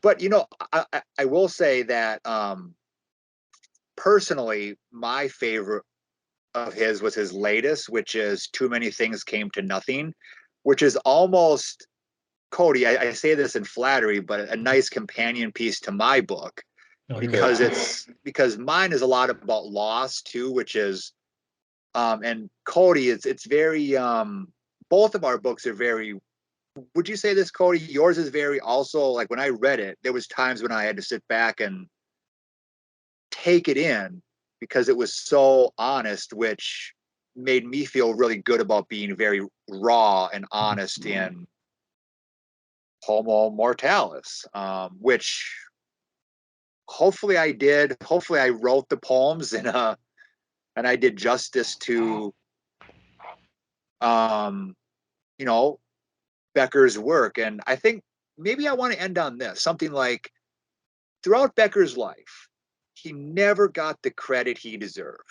He he was bounced around from university. He was fired. And I think like the tragedy is, didn't he win the Nobel Peace Prize posthumously? He died of cancer, and then he won the Nobel Peace Prize, or not Peace Prize, the Pulitzer Prize rather. But yeah, in his lifetime, he was derided. He was never really taken seriously. And also, the next time you're on, we should probably talk about what I think he thought was also one of his more important works, was Escape from Evil. Absolutely. Yeah, and I'll confess, I haven't read that yet, so I have to actually read, read that. But all right, let's do that. You do that, because that's perhaps his strongest book, even though it's disjointed, and his wife, who's still alive, wrote a lot of it, and I've interacted with her. This would be great, and it embraces a lot of the ideas that I think Cody is writing about and that we're all interested in. So let's go that way.